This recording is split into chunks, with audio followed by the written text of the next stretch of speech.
Good evening. My name is Davey, Shlasko, and I've had the honor this year of being the trainer and director for the Coro Fellows program. Recently, in our staff meeting, the Coro staff likes to walk our talk, so we make time in staff meetings to experiment with the different tools that we teach in all of the programs and to learn more from articles and stuff like that. Recently, we discussed an article that came out in the Harvard Business Review about the serious problem of leaders in organizations who are really very smart and very good at what they do, who do not know how to learn. And in such a complex and ever-changing world, it's a problem if leaders can't learn something. The article proposes, and obviously I tend to agree, that what we really need in leaders is people who know how to learn. So if some of you have been hearing about the program all year and been trying to figure out what exactly are they doing, though, what they've been doing is learning how to be excellent learners. And particularly in 3 ways that I want to explain. They learn while doing, they learn continually, and they learn together. So they learn by doing. Maybe that seems a little bit obvious, but I know in my life, and I'm sure many of us are all too familiar with some people who have been doing something an awful long time and still are not that great at it. So unfortunately, experience doesn't automatically lead to learning. You need some extra ingredients. It takes some extra energy, extra intention, extra skill to really learn from an experience. The fellows practice learning from past experiences and from present experiences, learning from their successes and from their mistakes, learning in that very moment as they were making a mistake, and making adjustments based on what they've learned so that they could turn a mistake instantly into 2 successes, the success of getting it right after all, and the success of having learned something from the experience. And they learn continually. By this I mean not only that they don't get a lot of breaks, which is also true, but that they learn not to be satisfied by an incomplete answer. So as Libby alluded to earlier, if someone tells a Coro fellow X causes Y, the likely answer from that fellow will be, really? What makes you think so? What else contributed? What else was going on at that time? Who saw it happen? And then probably, if X caused Y, what else did X cause? And who else did it have an impact on? And what might Y cause tomorrow?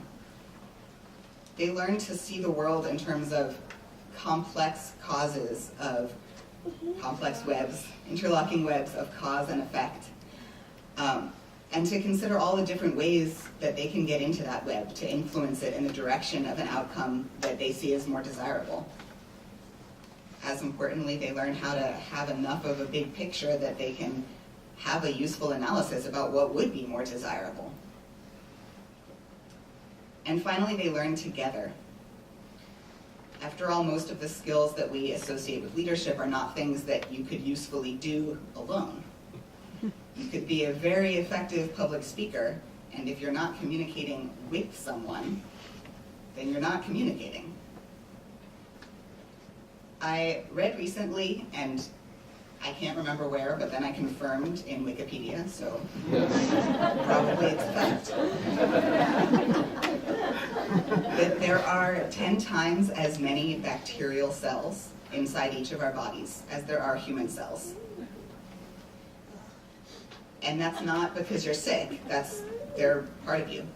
You need them in order to continue digesting, tolerating sunlight, doing all kinds of normal processes that your body does. So I'm standing here and I'm an individual.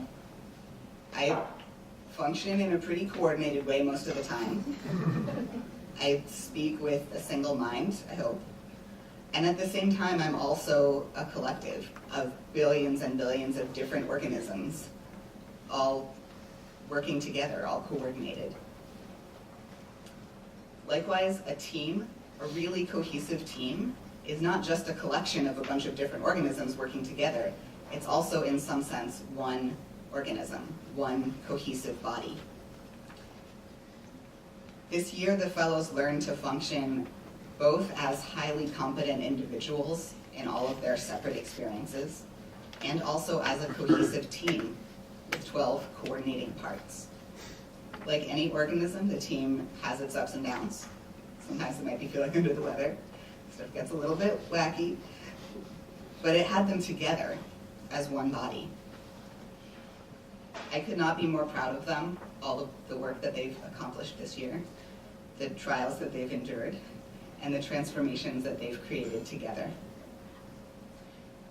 Even though many of the fellows already quoted other leaders, other words of wisdom, we also asked the fellows to come up with their own quotable statements so that we can quote them as we call them up to receive their certificates of completion.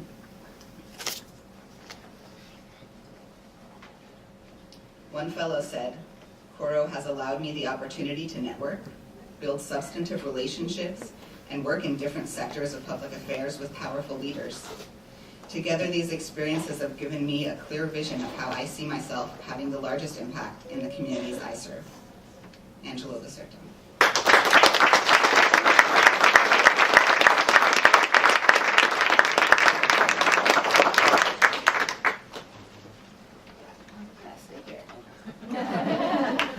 Sometimes we improvise.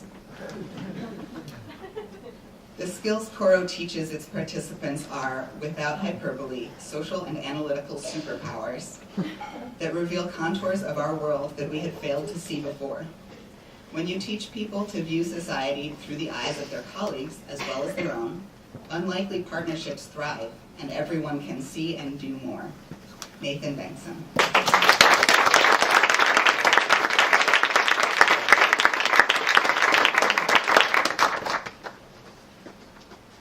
See how it's been rough on me trying to have hugs with fellows who are like literally are a foot taller than me. But I lucked out this time because the microphone is at a height where I can look up at you and also speak into it.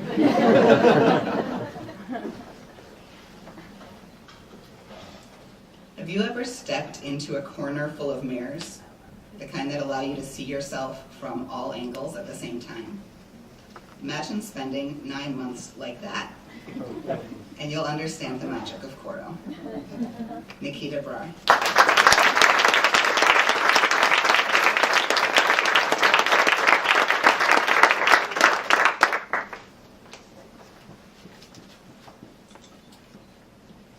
I have developed a holistic understanding of public affairs in the Bay Area, made connections in different sectors, and made lifelong friends. Like most of my fellow fellows, I had hoped Coro would help me focus my professional goals. Instead, I've learned to truly appreciate the myriad avenues through which I can contribute to the public good. Royce Simon Chang.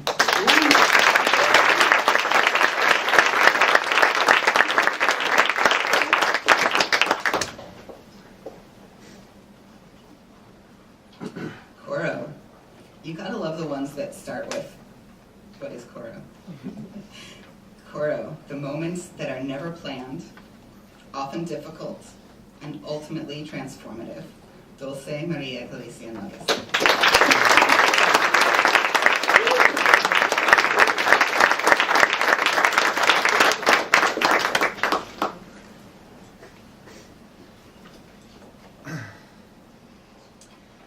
Coro gave me the opportunity to complete projects and exceed expectations in areas I had no prior experience in. But more importantly, I gained the confidence and skill to create a space for myself where I felt supported, valued, and challenged to do my best and perform in ambiguous situations. Laura Gonzalez.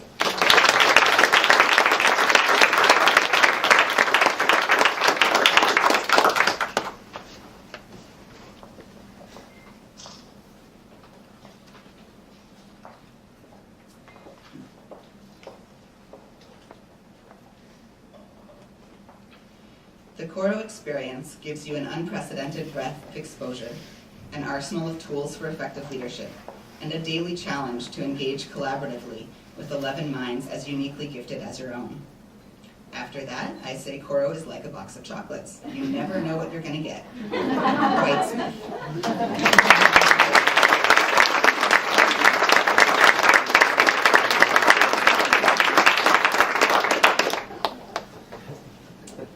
I just wanted to make sure everyone was paying attention and not counting in alphabetical order. Coro is like a laboratory to explore your interests, test your beliefs, and discover your assets.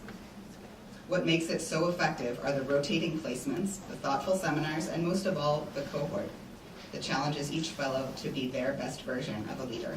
Morgan Sanders.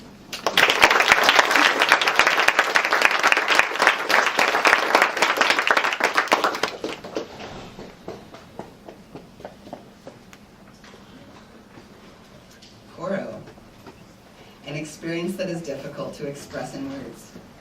Now I understand what it is to be pushed to the edge without actually falling off. It's a space in which there are no boundaries, a space in which theory becomes practice. Leela Chinapri.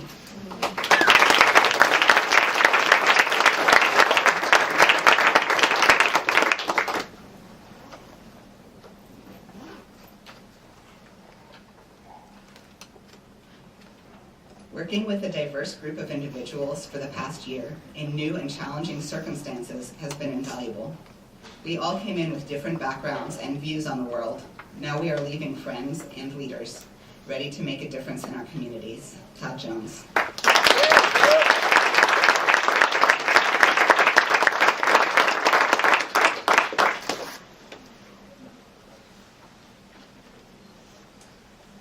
Coro taught me that unlikely partnerships can lead to inspired solutions.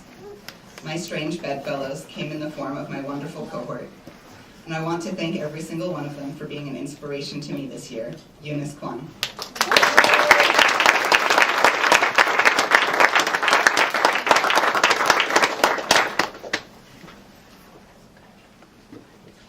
Coro is something you can't quite imagine unless you've been through it.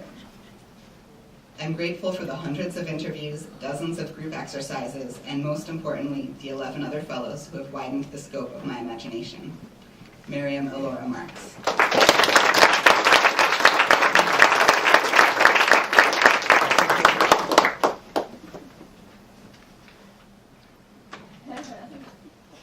Let's give them all one more round of applause.